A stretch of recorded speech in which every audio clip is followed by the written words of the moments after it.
ఏపీలో స్థానిక ఎన్నికల నగారా మోగక ముందే రాజకీయ వాతావరణం వేడెక్కింది. కార్పొరేషన్లు, మున్సిపాలిటీలు, పంచాయతీలకు సంబంధించి డివిజన్లు, వార్డుల పునర్విభజన ప్రక్రియ తీవ్ర వివాదానికి దారితీసింది.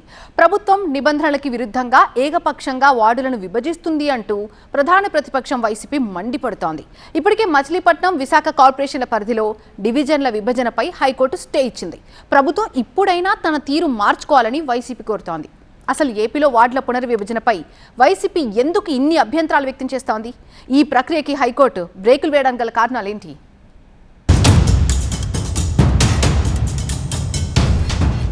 ఏపీలో స్థానిక సంస్థల ఎన్నికల నిర్వహణకు ప్రభుత్వం వేగంగా అడుగులు వేస్తోంది. దీనిలో భాగంగా రాష్ట్ర వ్యాప్తంగా ఉన్న మున్సిపల్ కార్పొరేషన్లు, మున్సిపాలిటీలు, నగర పంచాయతీల్లో డివిజన్లు, వార్డుల పునర్విభజన ప్రక్రియకు శ్రీకారం చుట్టింది.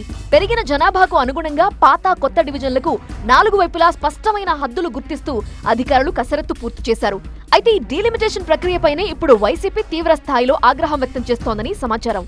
స్థానికుల నుంచి వచ్చిన అభిప్రాయాలను, అభ్యంతరాలను పరిగణలోకి తీసుకోకుండా ప్రభుత్వం ఏకపక్షంగా వార్డులను విభజించిందని వైసీపీ ఆరోపిస్తోంది. అధికారులను అడ్డం పెట్టుకుని అధికార పార్టీకి లాభం చేకూరేలా ఇష్టారాజ్యంగా సరిహద్దులు మార్చేశారని మండిపడుతోంది. దేశవ్యాప్తంగా కొత్త జనాభా లెక్కల ప్రక్రియకు అడుగులు పడుతున్న సమయంలో 2011 జనాభా లెక్కల ప్రకారం ఇప్పుడెలా పునర్విభజన చేస్తారని వైసీపీ ప్రశ్నిస్తోంది. ఇప్పటికే విశాఖపట్నం, మచిలీపట్నం కార్పొరేషన్ల పరిధిలో జరిగిన అవకతవకలపై స్థానికులు, ప్రజాప్రతినిధులు హైకోర్టును ఆశ్రయించడంతో అక్కడ డీలిమిటేషన్ ప్రక్రియపై కోర్టు స్టే విధించింది. జనాభా నిష్పత్తిని అస్సలు పట్టించుకోకుండా సరిహద్దులు మార్చేశారంటూ దాఖలైన పిటిషన్లను విచారించిన ఏపీ హైకోర్టు రెగ్యులర్ బెంచ్లో విచారణ జరిగే వరకు తదుపరి చర్యలేవీ చేపట్టొద్దని స్పష్టమైన ఆదేశాలు జారీ చేసింది. అయితే ఇప్పుడు ఇదే బాటలో ధర్మవరం, కడప, గుంటూరు, చిత్తూరు, ఏలూరు మున్సిపాలిటీలు, కార్పొరేషన్లపై కూడా హైకోర్టులో పిటిషన్లు దాఖలయ్యాయి.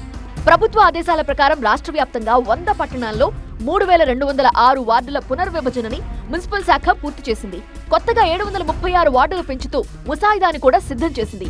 దీంతో రాష్ట్రంలో మొత్తం వార్డుల సంఖ్య 3942కు చేరాయి.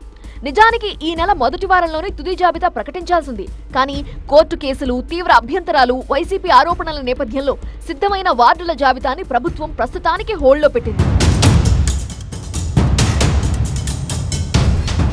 ప్రభుత్వం ముసాయిదాని సిద్ధం చేసి ప్రజల నుండి వినతులను స్వీకరిస్తున్నామని చెబుతున్నప్పటికీ క్షేత్రస్థాయిలో మాత్రం తీవ్ర అభ్యంతరాలు వ్యక్తమవుతున్నాయట.